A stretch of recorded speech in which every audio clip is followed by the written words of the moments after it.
성경 속에는 성공하는 사람들과 실패하는 사람들의 이야기로 가득 차 있습니다. 그런데 성공하는 사람들에게는 특징이 있고 실패하는 사람들에게도 특징이 있습니다. 성공하는 사람들만 예를 들어보면은 성경 속에서 성공한 믿음의 거장들은 삶의 목적이 분명했습니다. 그리고 그들에게는 비전이 있었습니다. 그렇다고 하면 비전은 구체적으로 뭡니까? 비전을 설명하기 위해서 제가 텔레비전을 말씀하려고 합니다. 여러분의 가정에 다 텔레비전이 있지 않습니까? 텔레비전은 텔리라고 하는 단어와 비전이라는 단어가 합성이 돼서 텔레비전입니다. 텔리는 멀리, 멀다라는 뜻이고요. 비전은 to see, 본다라는 겁니다. 텔레비전은 우리가 안방에 앉아서 세계 곳곳에 모든 일어나는 일들을 실시간으로 볼 수 있는 것이 텔레비전입니다. 비전을 가진 사람이 성공한 사람인데 보는 겁니다. 사실 우리 인생의 삶들이 다 보는 것 아닙니까? 음식도 먹어보는 거죠. 맛을 보는 거죠. 옷도 입어보는 것이고요. 사랑도 해보는 것이고 꿈도 보는 것이고 예배는 하나님 앞에 드리는 건데 우리가 예배 본다 이런 소리도 하지 않습니까? 어쩌면 본다가 더 하나님 앞에 더 가까이 가는 단어일 수도 있습니다. 비전은 멀리 본다라는 건데 오늘에 안주하지 않고 내일의 소망을 가지고 멀리 바라보는 사람이 비전의 사람입니다. 특별히 성경 속에서 가장 큰 비전의 사람은 하나님을 바라보는 사람입니다. 오늘 성경의 주인공은 이스라엘을 출애굽시킨 위대한 영도자, 지도자가 모세 아닙니까? 모세의 시종으로 있던 그가 모세가 죽고 난 이후에 모세의 후계자가 됐습니다. 그런데 이 사람은요, 비전 있는 사람이 하나님을 바라봤고 모세가 보기에도 하나님 보기에도 정말 신앙이 충출한 사람이었습니다.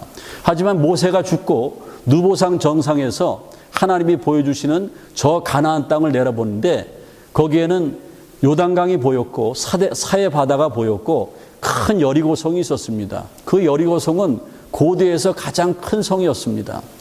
그런데 거기를 점령하는 것이 여호수아 지도자의 소임입니다. 그런데 두려웠습니다. 모세와 자기는 비교가 안 됐어요.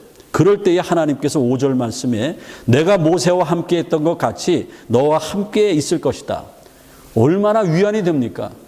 여호수아가 백성들도 모세와 자기를 비교할 텐데 그때 두려움이 있을 때에 하나님께서 직접적으로 말씀해 주시는 거예요. 여호수아야, 모세와 함께 했던 것 같이 내가 똑같이 너를 함께 하겠다.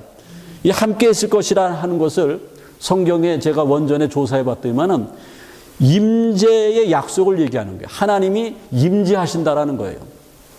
여호수아는요, 모세의 훌륭한 점을 많이 봤습니다. 모세가 전쟁할 때에 또 이스라엘 백성들의 모든 중대사를 결정할 때에 자기 마음대로 그냥 쓱쓱쓱 하지 않고 회막을 쳐놨어요. 아무도 접근하지 못하는 회막을 쳐놓고 기도의 장소죠. 회막 안에 들어가서 뭐라고 하나님과 막 대화를 해요. 그리고 얼굴이 환해가지고 나와요. 그러면 하나님께서 모세가 말하는 대로 이스라엘 백성을 이끌 때에 이스라엘이 형통하는 걸 봤어요. 모세가 왜 훌륭했는가? 하나님의 임재를 체험했다라는 겁니다. 여호수아야, 걱정하지 마라. 모세에게 내가 임했던 것처럼 너에게도 임하겠다. 너에게 함께하겠다. 하나님이 함께한다라는 건 뭐예요? 책임져 주시겠다라는 거예요. 책임지겠다라는 거예요. 우리가 결혼할 때에 미스킴 나랑 결혼해. 그러면 결혼하면 같이 함께 사는 것 아닙니까? 책임지는 것 아닙니까? 우리는 하나님의 임재를 경험해야 돼요. 오늘 똑같이 예배드리지만은 어떤 사람은 찬양하면서 가슴이 막 미어지면서 하나님의 임재를 경험한 사람이 있을 거예요. 어떤 사람은 똑같은 설교 말씀 듣지만은 맹맹하고 어떤 사람은 베드로가 유대 사람들에게 초대교인들에게 말씀을 전할 때에 그들이 성령의 감화를 받고 얼찌할까 하면서 가슴을 찢으며 회개했듯이 하나님의 말씀을 듣다가 하나님의 임재를 경험할 수 있다는 거예요. 주일의 최고의 복은 뭔지 아십니까? 교회 나와서 아는 사람 만나고 식사 잘하고 하이 우리 예배 드렸으니까 천국 갑니다. 그게 아니고요. 하나님과 나와의 개인적인 만남이 있어야 돼요. 오늘 우리는 사람 만나러 온 것이 아닙니다. 하나님 만나러 오신 거예요. 그게 임재라는 것이죠. 여러분들 얼마나 여호수아가 훌륭한 사람이었으면은 하나님께서 직접 말씀하시는데 내가 회막에서 너의 상전이었던 모세에게 임했던 것처럼 너와 함께하고 너에게 임하겠다. 욕심 가져보세요. 하나님, 나에게도 하나님 임재해 주세요. 여러분들이 기도하다가 하나님의 임재를 느끼면 얼마나 가슴이 찢어지겠습니까? 우리가 예배할 때에 하나님의 임재를 경험하면 얼마나 가슴이 벅차겠습니까? 오늘 본문에 여호수아는 비전이 있었고요. 하나님을 바라보는 사람이었고 하나님의 임재를 체험한 사람이었고 영적인 성공자였어요. 그런데 하나님께서 그 막중한 가나안을 점령하는데 이스라엘은 무기도 없습니다. 훈련된 군인도 없어요. 그렇지만은 여리고 그 성은 그때 당시 고대의 최고의 성이었고 무장된 군인들이 있었습니다. 게임이 안 되는 싸움이죠. 하지만은 하나님께서 모세와 함께 하셔서 여호수아와 함께 하셔서 여호수아에게 오늘 본문 말씀 속에서 세 가지 행동 지침을 말씀해 줍니다. 오늘 2절 말씀의 첫 번째 지침은 내 종 모세가 죽었으니 이제 너로 이 모든 백성과 더불어 일어나 요단을 건너 내가 너희 자손에게 주기로 한 그 땅으로 가라. 여기서 중요한 단어는 일어나입니다. 일어나다는 거죠. 일어나. 이게 일어난다라는 게 뭐냐면은 긍정적으로 반응하라는 거예요. 지금 앞에 있는 그 여리고 도성 가나안 땅이 굉장히 두려움이 엄습해오고 막막하다고 할지라도 주저앉지 말고 일어나라. 왜 일어나라고 그러냐면은 하나님께서 함께 하시겠다고 일어나라고 그러는 거예요. 어떠한 어려운 상황이 오더라도 부정적인 생각을 하지 말고 긍정적으로 반응하라는 겁니다. 여러분들 박세리를 아시죠? 우리 교회는 골프 잘 치시는 분들이 많이 있는데 아마 앞에 앉으신 분이 제일 잘 칠 것 같아요. 골프 잘 치시는 분이 많이 있는데 한국의 그 박세리가 1998년에 US 여자 오픈에서 우승을 했어요. 근데 제가 설교를 준비하면서 한번 조사를 해봤는데 맨 마지막 홀이 18홀 아닙니까? 18홀. 18홀에서 이제 그 그린으로 올려야 되는데 그 볼이 저 연못에 떨어졌는데 물에 떨어진 것이 아니고 연못에 조금 비슷한 잔디에 떨어졌어요. 그때에 박세리가 깜깜했다라는 거예요. 하지만 나는 할 수 있다. 긍정적으로 반응했다라는 거예요. 저기서 난 이제 끝났다. 예? 저걸 못 치면 우승 못하는 건 난 끝났다. 포기했으면 우승 못했을 겁니다. 박세리는 저기서 뭘 벗었어요? 신발을 벗었어요. 먼저 신발을 벗어야 양말부터 벗어요. 신발을 벗고 양발을 벗고 어디로 들어갔어요? 저 물속에 들어가서 아주 심각하게 나는 할 수 있다. 예? 긍정적으로 반응하는 거죠. 예? 나는 할 수 있다 하면서 딱 쳤을 때에 그 그린으로 올라가고 그래서 우승까지 됐다라는 거죠. 여러분들 우리는 사실은 어려운 순간을 만날 때가 많이 있습니다. 하나님께서 여호수아에게만 일어나라 그런 것이 아니고 우리에게도 일어나라는 거예요. 사업이 힘듭니까? 일어나세요. 신앙생활이 힘듭니까? 일어나세요. 여러분 자녀 때문에 근심 걱정이 있습니까? 일어나세요. 육신의 질병이 찾아왔습니까? 병 없는 사람이 어디 있어요? 일어나세요. 죽은 나사로도 살리시는 하나님이시고 38년 된 병자도 고치시는 하나님이세요. 눈먼 바디메오도 눈을 뜨게 하시는 능력이 하나님이십니다. 남의 얘기라고 아멘도 안 하시는데 여러분들 아멘 하면은 여러분들에게 그런 기적이 나타나는 거예요. 눈도 뜨고요. 예? 죽을 병에서 살아나고 그러는 거예요. 그게 뭐예요? 성공을 향한 첫 번째 지침. 하나님께서 여호수아에게 일어나라. 긍정적으로 반응하라. 이렇게 말씀하고 있습니다. 어린아이가요. 이게 걸음마를 하는데 몇 번을 넘어져야지 따로따로 하다가 이 정상적으로 보행이 가능하냐면은 2000번 정도를 넘어지고 일어지고 무릎을 깨고 그래야지 정상적으로 걷는다고 합니다. 우리 인생도요. 우리가 정말 성숙한 성인이 되기 위해서는 1000번은 흔들려야 된다라는 거예요.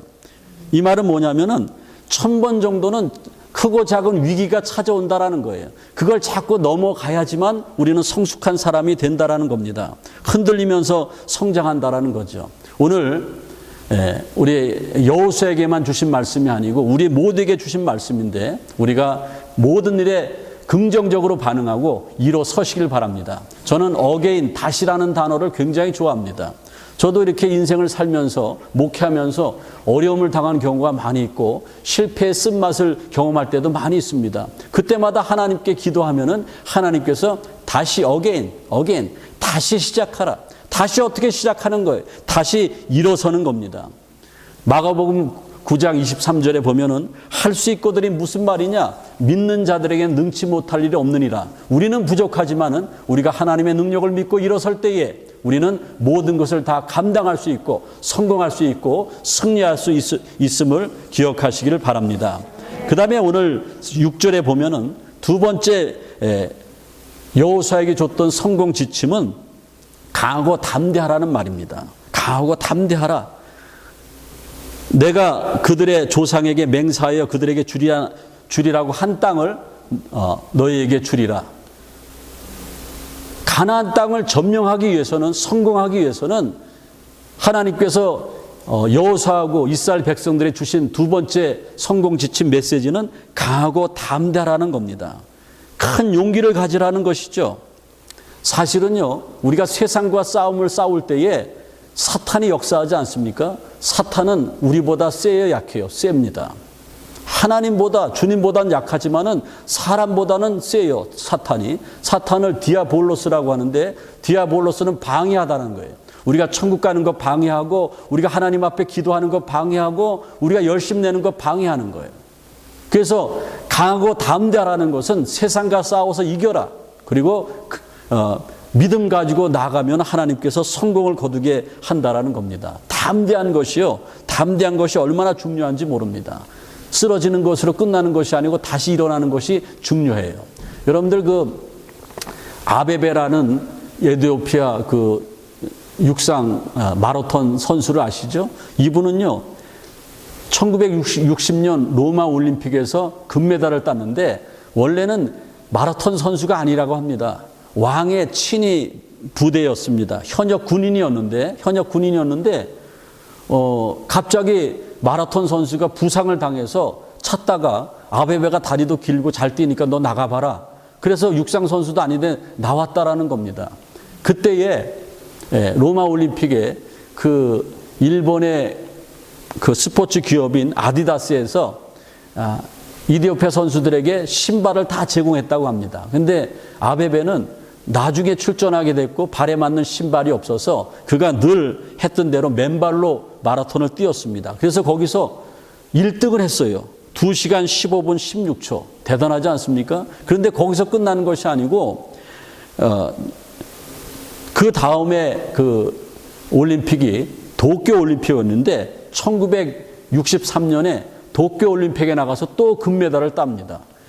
그러니까 마라톤으로 2연패를 하는 거죠. 흑인으로는 처음이고요. 마라톤 역사상도 처음 있었던 일이라고 합니다. 그런데 저 사람에게 불행이 닥쳐옵니다. 누가 선물한 차를 타고 가다가 교통사고가 나서 하반신 장애가 됩니다. 마라톤 선수가 하반신 장애가 되니까 끝난 것 아닙니까? 그리고 4년이 지나서 1972년에 노르웨이에서 장애인 올림픽이 있는데 그때 에티오피아 아베베가 휠체어 타고 나타나는 거예요.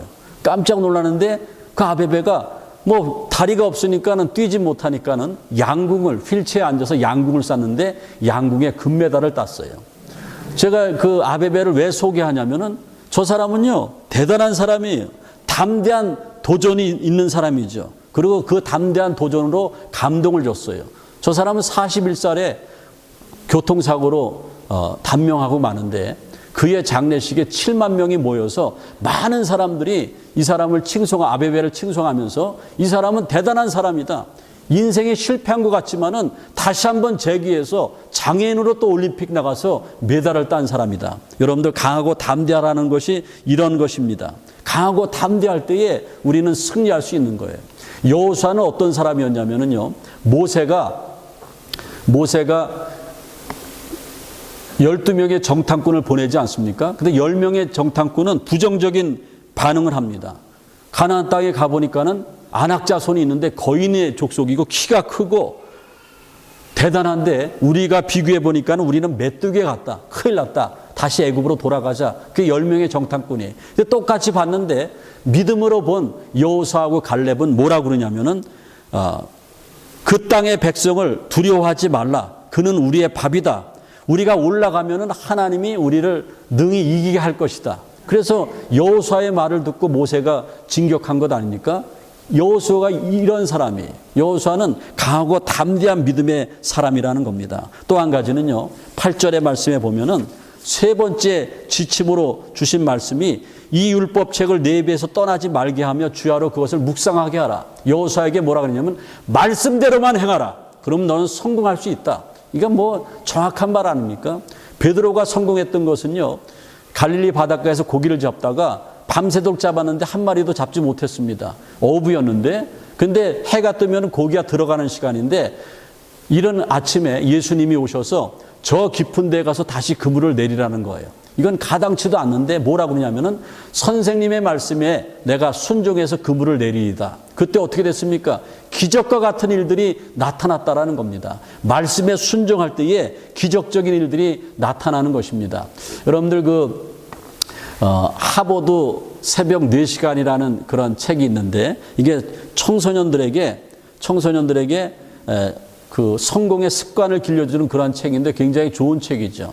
저기 보면은 어떤 한 변호사가 자기가 그 영국의 그 선박 박물관에 가가지고 한 배를 봤는데 저 배가요 그 100번을 암초에 부딪혔고 100번 이상 빙산에 부딪혔고 폭풍을 심하게 만나서 돛대가 부러졌다고 합니다. 그런데 굴하지 않고 저 배는 파손하지 않고 끝까지 살아남았다고 합니다. 그런데 이 한 변호사가 영국의 선박 박물관에서 저 배를 보고 감동을 받은 거예요. 아, 그렇다. 저 배가 파도를 만나보지 못한 배가 없고 그리고 배도 파손한 것인데 끝까지 살아남으면 살 수 있다. 그러면서 내 인생에 엄청난 파도가 온다 할지라도 나는 굴하지 않고 살 수 있다. 그러면서 그 변호사가 한 말이 뭐냐면은 그러면 그게 우리 힘으로 살 수 있는가? 인생의 파도에서 우리 힘으로 살 수 있는가? 그렇지 않다라는 거예요. 파도를 이기려면은 하나님의 말씀을 의지해야 된다는 겁니다. 여러분들 하나님의 말씀을 읽으시길 바랍니다. 이제 오늘 말씀을 마치도록 하겠어요. TV에 보면은 에어로빅 강사들이 많이 나와요. 에어로빅 강사들이 많이 나오는데 어떤 한 중년의 아주머니가 뱃살을 좀 빼고 좀 슬림하게 하려고 에어로빅을 틀어놓고 이렇게 봅니다. 그런데 뱃살도 안 들어가고 살도 안 빠져요. 왜 그런지 아십니까? 에어로빅 강사가 이러면 이걸 따라해야 되는데 텔레비로만 보니까는 뱃살이 안 들어가는 거예요. 이제 오늘 말씀을 마치면서 여러분들 주일날 예배 드리면서 설교 말씀 드리면 좋은 말씀입니다. 그렇지만은 그 좋은 말씀은 여러분의 영혼을 변화시키지 않습니다. 그냥 지식으로 끝나는 거예요. 이제부터는 여러분의 몫이에요. 어떻게 합니까? 그 말씀대로 순종하고 실천하는 거예요. 오늘 성경 말씀에 뭐라고 말씀하십니까? 일어나라. 그리고 강하고 담대하라. 말씀대로만 살아라. 그리하면 여러분들 하나님께서 함께 해주셔서 인생이 힘들고 고난이 겹치지만은 이 약속을 믿고 나갈 때에 하나님께서 우리를 축복해 주셔서 우리도 깜짝 놀라는 놀라운 일들이 내가 신앙생활 하나만 잘했는데 놀라운 일들이 막 생겨날 줄로 믿습니다. 하나님 감사합니다. 우리는 사실 힘든 인생을 살아갑니다. 그리고 인생에 큰 목표도 있습니다. 그런데 우리는 쉽게 쓰러지고 넘어지고 그리고 재기하지 못할 때도 많이 있습니다. 그리고 이것이 내 팔자거니 하면서 그대로 주저앉을 경우도 많이 있습니다. 하나님 도와주옵소서. 오늘 여호수아에게 주신 성공 지침의 메시지가 나의 메시지가 되게 도와주옵소서. 내가 일어서게 도와주옵소서. 강하고 담대하게 도와주옵소서. 하나님의 말씀을 붙잡고 그 말씀대로 실천하며 살아가게 도와주옵소서. 예수님의 이름으로 기도하옵나이다. 아멘.